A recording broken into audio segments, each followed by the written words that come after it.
monde, j'espère que vous allez bien. Je vous retrouve aujourd'hui dans une nouvelle vidéo. J'essaie de garder mon sérieux parce qu'il y a mon mari qui est en train de faire le zouave et de toquer derrière la porte. Donc je vous retrouve dans une nouvelle vidéo pour vous parler de mes lectures du mois de mai. Au mois de mai, j'ai lu 8 livres et on va commencer sans plus tarder par la lecture qui m'a vraiment moins convaincue que les autres. C'est ce qu'on peut appeler une relique de ma pile à lire parce que ce livre, je me le suis acheté au moment de sa sortie en 2016. Je ne m'en rappelais plus, mais je me l'étais même fait dédicacer puisque je me l'étais acheté sur un salon. Donc je l'avais acheté aux Imaginales à Épinal. Voilà, je n'en conserve mais vraiment mes zéro souvenirs honte sur moi et pourtant voilà. Donc il s'agit du premier tome d'une trilogie sortie aux éditions du Chat Noir, c'est Kayla Marshall et ce premier tome s'intitule L'Exil.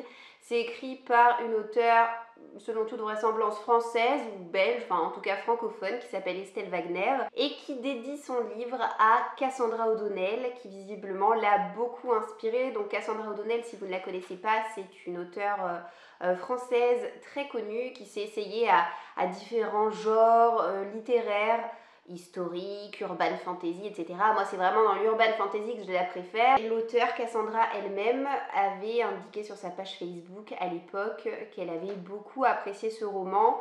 C'est ce qui m'avait donné envie de l'acquérir. Sauf que depuis toutes ces années, j'ai lu pas mal d'autres romans d'urban fantasy. Je me suis lancée dans les Shirley Davidson, dans les Mercy Thompson, dans La Communauté du Sud, dans, comment est-ce que ça s'appelle, je ne me rappelle plus, dans les Meg Corbin bien sûr. Bref, autant de séries qui sont absolument génialissimes.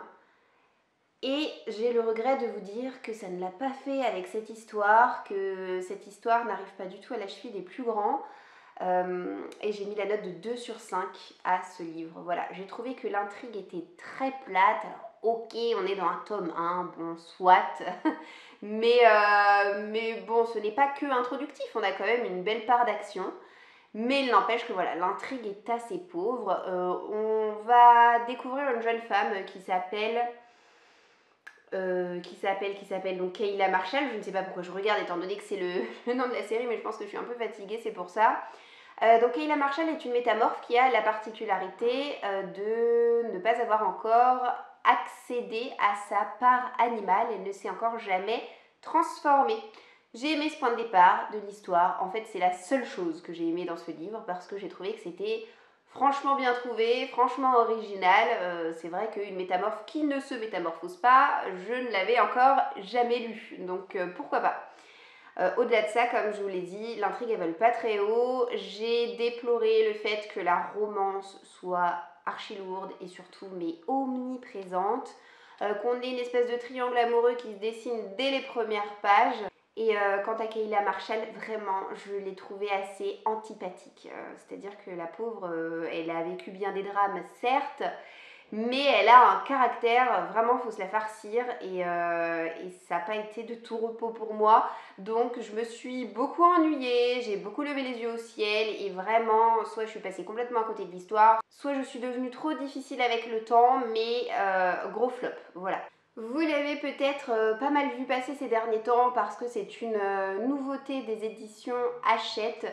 J'ai donc lu le premier tome de ce qui me semble être une duologie, Le Tribut des Dieux. C'est écrit par Bleuhen Guilou. Et merci à la maison d'édition Hachette de m'avoir envoyé cet ouvrage. Je lui ai mis la note de 2,5 sur 5. Ne vous fiez pas à 100% à mon jugement. Il n'engage que moi parce que par ailleurs, j'ai vu vraiment que des très très bons avis fleurir concernant cette histoire. Il a une moyenne excellente sur Livre Addict, mais moi, je l'ai que très très moyennement aimé. Alors, on va découvrir une jeune fille qui s'appelle Octavia et qui a vécu un drame personnel puisque sa maison a pris feu et dans l'incendie, elle a perdu ses 2 mamans et son frère. Et seulement dans cet univers, la magie existe. Et grâce à ses dons de magicienne, elle va essayer de ramener à la vie sa famille disparue en passant un pacte avec un dieu, puisque dans cette histoire il y a essentiellement des dieux et des magiciens. Les dieux ne sont pas immortels, ils règnent pour 100 ans et à l'issue de leur règne, ou appelez ça comme vous voulez, ils désignent un héritier parmi les magiciens disponibles pour le remplacer et le dieu retrouve son existence mortelle. Voilà, donc Octavia va passer un pacte avec un dieu pour ramener à la vie sa famille disparue et ce faisant, elle va se lier avec différents personnages. Alors, ce qui m'a pas plu, c'est l'une des thématiques de ce récit dont j'ignorais tout avant de le débuter. Je savais que ça allait être un récit peut-être pas très gai, mais qui allait aborder le thème du deuil, et en effet, c'est un petit peu ce qu'on retrouve, même si on est pas mal dans le déni en ce qui concerne Octavia. Mais on trouve surtout le thème de la secte. Le thème de la secte, c'est un thème qui est absolument omniprésent puisque Octavia va se frotter à une secte. Je vous en dirai pas plus pour ne pas dévoiler certains pans de l'intrigue, mais moi ça m'a pas trop intéressée.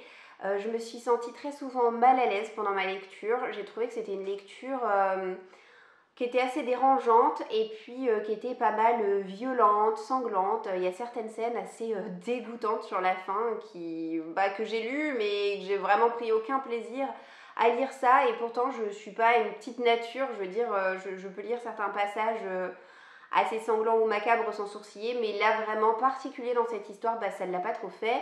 Et un peu à l'image du livre précédent dont je vous parlais il y a un instant, Octavia c'est pas encore une héroïne qui a remporté mes faveurs.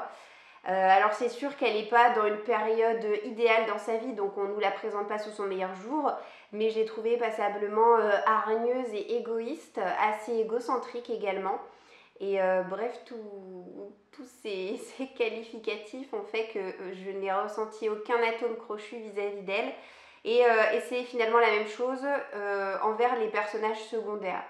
Il n'y a eu absolument aucun attachement de ma part et j'ai lu ce livre comme une spectatrice assez détachée de l'histoire, assez indifférente. Voilà.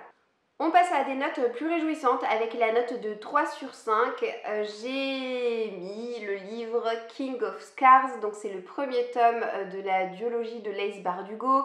Je ne vous donnerai pas mon avis dans cette vidéo pour la simple et bonne raison que je vous ai déjà dit ce que j'en pensais dans mon vlog du mois de mai. Donc je vous renvoie vraiment à cette précédente vidéo si vous avez envie de savoir ce que j'ai pensé de cette lecture. Je passe ensuite à des livres qui ont bien jusqu'au bout des notes excellentes. J'ai mis la note de 4 sur 5 à L'aile des Vierges de Laurence Perrin. J'essaie de lire un livre de cet auteur par an. L'année dernière, j'ai eu un coup de cœur pour Miss Cyclone. Je n'ai pas eu de coup de cœur pour L'aile des Vierges, en dépit du fait que c'était parmi toute la bibliographie de Laurence Perrin le titre qui me faisait le plus de l'œil en raison de son résumé. Mais j'ai quand même passé un très chouette moment de lecture, donc moi je m'estime vraiment pleinement satisfaite. Pour vous resituer un petit peu les choses, on va suivre une héroïne qui s'appelle Maggie, qui transporte un certain bagage derrière elle puisqu'elle est petite fille de suffragette et fille d'une infirmière résolument féministe. Maggie est tout aussi féministe que sa famille. Mais ce qui la distingue de sa grand-mère et de sa mère, c'est qu'elle va accepter accepter un poste comme femme de chambre dans un grand domaine un petit peu à la Downton Abbey, vous voyez. Donc l'histoire se déroule juste après la Seconde Guerre mondiale, et ce qui a fait accepter à Maggie ce poste, c'est sa situation extrêmement précaire. Elle est pas loin de la pauvreté, elle est veuve, son mari handicapé vient de décéder, elle est livrée à elle-même, elle est vraiment dans le besoin, donc il lui faut un travail, et voilà, elle va accepter ce poste. Et contre toute attente, il va complètement changer sa vie. Évidemment, je ne peux pas vous en dire plus, parce que moi je pensais vraiment en débutant ce livre que du début à la fin, on allait se retrouver dans cette grande maison, dans cette ambiance Downton Abbey, qu'on retrouve au début du livre, mais en fait au bout d'un moment, voilà, on part sur complètement autre chose, et ça fait partie des points positifs, ce côté absolument inattendu. Je m'attendais vraiment pas à l'évolution sociale de l'héroïne, à l'évolution de sa mentalité également. j'ai été surprise. Voilà, je pense que le mot surprise, c'est le mot qui résume le mieux l'avis que j'ai de ce livre, c'est-à-dire que je suis allée de surprise en surprise. Et j'ai aimé ça. Je déteste quand je lis un livre et que je m'attends à tout et que ça se passe absolument de la manière dont je l'avais envisagé, un peu comme si c'était moi qui l'avais écrit. Vous voyez, non, ça j'aime pas du tout. J'aime vraiment me faire embarquer et surprendre. Et là, c'est ce qui s'est passé et j'étais vraiment trop contente de ça. On suit Maggie sur une longue période et ça aussi j'apprécie. J'aime de plus en plus ce genre de roman qui nous permet de voir l'évolution dans le temps du personnage principal. Je trouve que ça permet encore plus d'attachement de la part du lecteur vis-à-vis du personnage. Donc j'ai aimé la période historique, j'ai aimé les différents thèmes qui ont été abordés. À mon sens, la seule chose qui m'a vraiment chiffonnée, c'est l'adultère, parce que je trouve que c'est un thème vraiment récurrent dans les livres de Laurence Perrin. C'est donc mon troisième roman que je lis de cet auteur. Et dans chacun des trois, on nous parle d'adultère. Alors, avec Valérie Perrin, par exemple, c'est la thématique de la mort qui revient absolument tout le temps. Et bien, avec Laurence Perrin, c'est la thématique de l'adultère qu'on retrouve d'un livre à un autre. Moi, j'aimerais bien que le prochain, personne ne trompe personne si c'est pas trop demandé. Mais c'est vrai que vraiment, ça m'a sauté aux yeux. Je me suis dit, encore une fois, on part là-dedans. Voilà, donc bon, ça m'a dérangé sans me déranger en fait. C'est juste le fait que j'aime pas trop quand un auteur se repose sur un même schéma. Maintenant, elle réussit quand même à nous sortir des histoires qui sont extrêmement différentes les unes des autres. Autrement, je n'ai que des éloges à faire vis-à-vis de ce livre. Alors certes, il ne m'a pas autant embarqué que Miss Cyclone parce que sur plusieurs aspects, il m'a moins parlé. Mais c'est toujours aussi bien écrit, c'est toujours aussi immersif, et puis on s'attache énormément au personnage de Maggie, et voilà, ça a été vraiment une très bonne lecture. Je vais vous en parler que brièvement parce que c'est un titre qu'on ne présente plus, mais là aussi je lui ai mis la note de 4 sur 5. C'est le tome 2 du Seigneur des Anneaux de Tolkien. Donc moi je l'ai aux éditions Folio en version poche et je relis cette trilogie que j'ai eu l'occasion de lire pour la première fois il y a 16 ou 17 ans, quelque chose comme ça. Et je lis ces différents tomes d'affilée, mais à raison de 25 pages par jour, donc j'avance pas très vite. Mais c'est un rythme qui me convient très bien comme ça. Ça me permet de me vider la tête en fin de journée quand j'ai donné la douche aux enfants et que je passe le relais à mon mari pendant qu'il donne le repas du soir aux enfants. Moi, je me pose et c'est vraiment ma coupure, mon moment à moi où j'ai à me préoccuper de rien d'autre que de ma lecture. Donc ces 25 pages sont très précieuses, croyez-moi. Et j'aime bien aussi parce que c'est une lecture qui est exigeante et j'apprécierais pas forcément me faire déranger toutes les 2 secondes comme c'est le cas quand je lis n'importe quel roman. Tout le temps mes enfants sont là à se chicaner ou à m'interpeller ou à me demander quelque chose ou bref. Il faut à chaque fois que j'ai une capacité de concentration et de patience à toute épreuve quand je lis dans la même pièce que mes enfants. Voilà. Tout ça pour en revenir à cette lecture, je l'ai énormément aimé ce tome 2, mais moins que le premier, tout simplement parce qu'il y a pas mal de passages de guerre, pas mal de passages de combat dans ce tome 2 et c'est pas forcément ce que j'apprécie lire dans mes lectures parce que je décroche assez vite. Autre point que j'ai pas trop apprécié, c'est le découpage de l'histoire. Donc là, voilà, c'est un choix de l'auteur. Il a fait le choix que dans la première moitié de son histoire, on suive Aragorn, Gimli, Legolas, etc. Et dans la deuxième moitié de son histoire, on retrouve Frodon et Sam. Et j'aurais préféré une alternance en fait des différents personnages. Un chapitre on suit les uns et puis le chapitre suivant on suit les autres. Ça aurait fait une lecture plus rythmée, plus dynamique. Là j'ai trouvé que du coup c'était plus lourd, vous voyez. Et on a toujours ces chansons, ces poèmes qui polluent un petit peu selon moi le rythme de l'histoire parce que c'est vrai que quand les uns et les autres poussent la chansonnette, c'est pas que je lis en diagonale mais franchement ça ne m'intéresse pas. Voilà. Maintenant, c'est toujours aussi grandiose, c'est toujours aussi épique. En plus de ça, le tome 2 a l'immense avantage de présenter plein de nouveaux personnages, donc c'est très chouette de ce côté-là. Et puis bon, c'est le Seigneur des Anneaux, hein, je vais pas vous faire un dessin, vous connaissez tous. Alors ensuite je passe dans l'excellence puisque j'ai mis des 5 sur 5 à 2 livres que j'ai lus ce mois-ci qui n'ont pas été des coups de cœur mais qui sont passés vraiment à un cheveu du coup de cœur et qui en tout cas m'ont fait passer d'excellents moments de lecture, voilà. Donc j'ai eu l'occasion de lire le tome 3 des détectives du Yorkshire. C'est écrit par Julia Chapman, c'est sorti aux éditions Robert Laffont dans leur collection La Bête Noire. J'essaie de lire régulièrement un tome de cette saga, il y a 7 ou 8 tomes je crois qui sont sortis à l'heure actuelle. Je me régale, voilà, je me régale. Pour peu que vous aimiez le Cozy Mystery, vous aimerez, ou vous aimez déjà d'ailleurs, pour la plupart d'entre vous, les détectives du Yorkshire.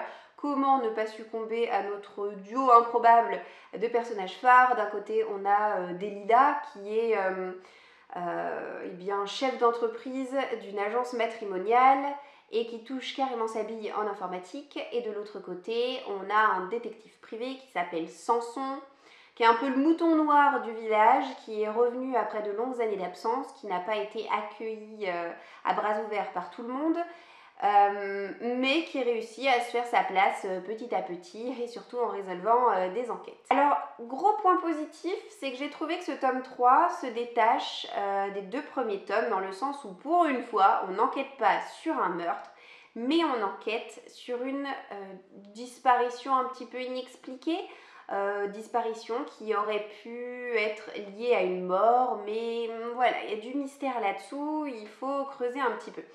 J'ai vraiment aimé parce que ça change. Souvent les Cozy Mystery, c'est il y a quelqu'un qui meurt, on veut savoir pourquoi et qui a fait le coup, voilà. Et là c'était pas ça, et du coup ça changeait, c'était vraiment très très chouette. Il y avait pas mal de suspense dans ce tome 3, l'enquête a été vraiment menée tambour battant.